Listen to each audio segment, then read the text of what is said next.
The topic we are going to discuss today is intermediate uveitis. Intermediate uveitis is a chronic relapsing disease of insidious onset in which the vitreous is the primary site of inflammation. It incorporates the following entities: pars planitis, posterior cyclitis, and hylitis. The diagnosis is made clinically. Intermediate uveitis may be idiopathic in at least half of the cases or associated with a systemic disease.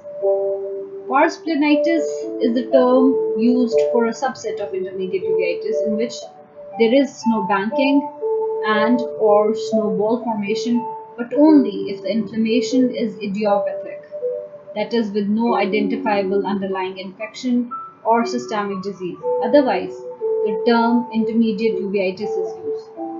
Intermediate uveitis account for up to 15% of all uveitis cases and about 20% of pediatric uveitis. A minority of patients have a benign course with spontaneous resolution within several years. In other patients, the disease is more severe and prolonged with episodic exacerbations. Intermediate uveitis associated with systemic disease has a variable course. Clinical features: first of all, symptoms. Presentation is with the insidious onset of the blurred vision, often accompanied by vitreous floaters. There is usually no pain or redness, though initial symptoms are often unilateral. Objective findings are typically present asymmetrically in both eyes. Visual acuity is variably affected depending on inflammatory activity and complications, particularly cystoid macular edema. The disease may last as long as 15 years, and preservation of vision will depend largely on control of macular disease. In follow-up of up to 4 years, 75% of patients maintain a visual acuity of 6/12 or better. Anterior uveitis. In pars planitis, there may be a few cells and small scattered capies which occasionally have an inferior linear distribution. In other forms of intermediate uveitis, anterior uveitis and its associated findings such as posterior synecdoche can be more prominent, especially in children and in sarcoidosis and Lyme disease.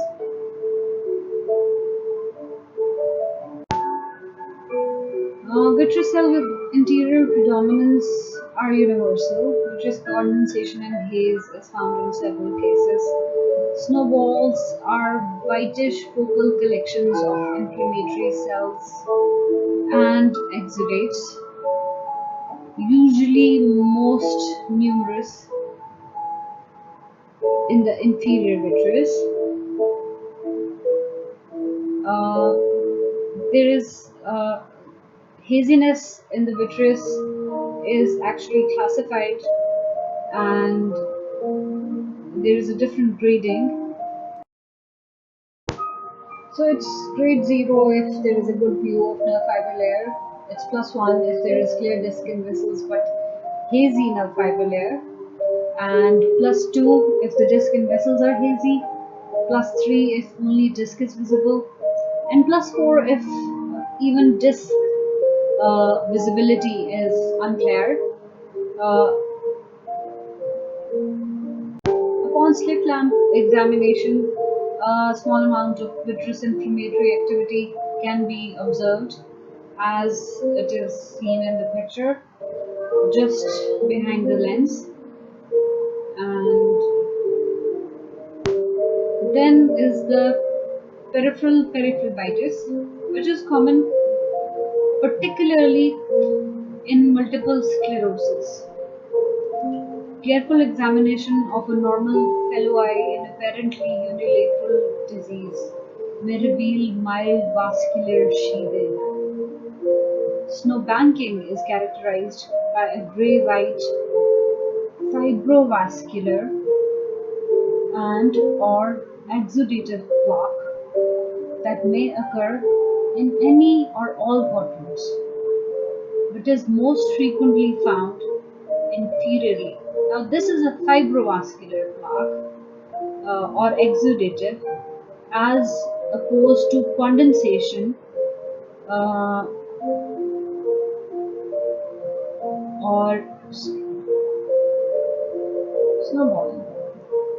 Next is neovascularization, which may occur particularly in the retinal periphery, often associated with snowbanking, and on the optic nerve head. The latter usually resolves when the activity is controlled.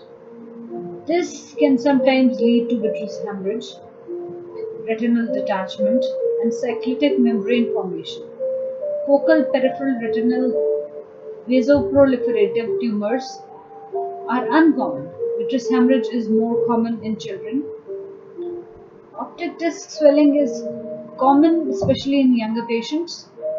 Cystoid macular edema occurs in up to half of the patients and the major cause of impaired visual acuity. Macular epiretinal membrane formation is also common. Cataract can be caused by steroid treatment or by the inflammation itself. Glaucoma may occur in eyes with prolonged inflammation, particularly if receiving long-term steroid therapy. Retinal detachment is generally uncommon, but as it can progress to hypotony and phthisis in advanced cases, prevention should be a major goal of management.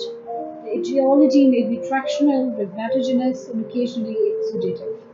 Retinoschisis has also been described.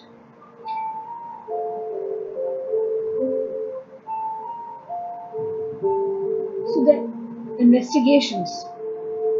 Inflammatory markers such as ESR and CRP should be checked together with a complete blood count, as they are important and may raise suspicion of a systemic inflammatory process. OCT is key to excluding subtle CMO, and fluorescent angiography will help in assessing severity. Other investigations are targeted at the exclusion of an underlying cause. For example, in case of multiple sclerosis, inquiry should be made in all patients about neurological symptoms, noting that intermediate uveitis may precede other symptoms of demyelination. MS should be suspected in patients aged 20 to 50 and is twice as common in women. Granulomatous acute anterior uveitis may occur, and cranial MRI imaging should be performed if any suspicion is raised. Sarcoidosis associated intermediate uveitis is relatively uncommon, and as with MS, may antedate the onset of systemic disease. The presence of associated granulomatous anterior uveitis should arouse suspicion. A serum ACE level and chest X-ray should perform in all adult patients.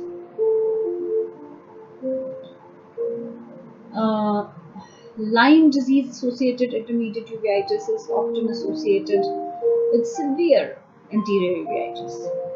Serology should be performed in individuals from an endemic area. Syphilis serology, treponema, and cardiolipin antibody testing should be performed.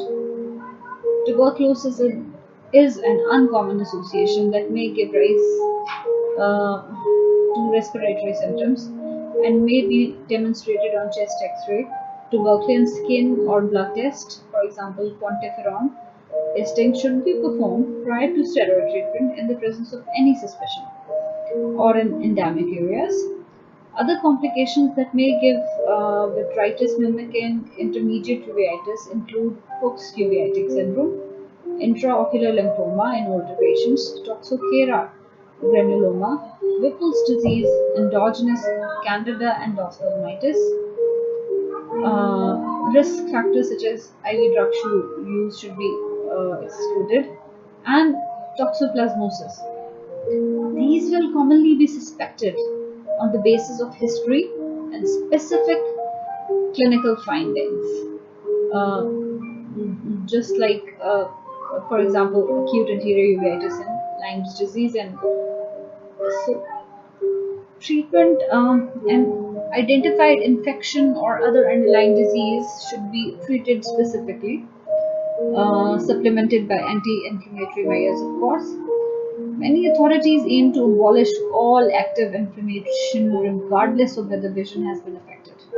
Factors such as presence of peripheral neovascularization may prompt earlier intervention.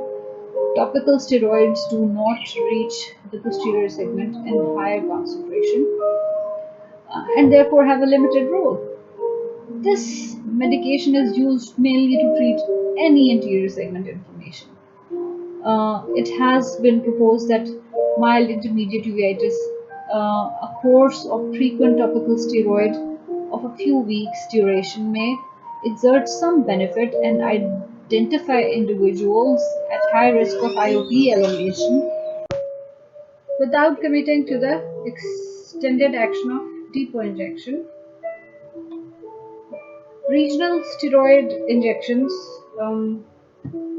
orbital floor or posterior subtenon injection, uh, depending on severity, injection is performed 4 to 6 times at intervals of 2 to 4 weeks, accompanied by IOP monitoring. NSAIDs, if inflammation persists after regional injections, an agent such as naproxen 500 mg daily can be commenced, twice daily actually, can be given.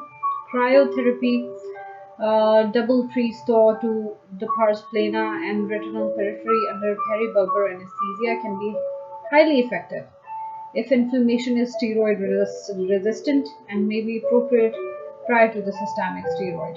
It can be associated with transiently increased vitritis and other complications, including retinal detachment, cataract, vitreous and AC hemorrhage, epiretinal membrane formation, and hypotony. Very severe complications. A repeat application may be needed after several months. Some authorities reserve cryotherapy for peripheral neovascularization with hemorrhage. Peripheral retinal laser adjacent to snowbanking or ischemic areas on fundus angiography fluorescent angiography is alternative to cryo and may be as effective with the low rate of complications. Intraocular steroids like intravitreal triamcinolone has shown benefits, but the effect is relatively of short duration. Slow release implants have been more effective in this regard. Systemic steroids, the modality is preferred over regional steroids, but by some practitioners, if symptomatic inflammation is bilateral. Others prefer to avoid systemic steroids in most of the cases, proceeding directly to immunosuppressive chemotherapeutic agents. A large dose of 1 to 2 milligram per kilogram per day is commenced, tapered slowly over months according to the response. It is essential to consider the contraindications and potential adverse effects of steroids before prescribing. Immunosuppressive agents like mycophenolate methotrexate, tacrolimus, cyclosporin, and others are alternatives in steroid-resistant inflammation or as steroid-sparing agents. Other agents demonstrating efficacy in refractory disease include interferon beta in MS-related intermediate uveitis and anti-tumor necrotic factor like infliximab. Pars plana vitrectomy substantially reduces inflammatory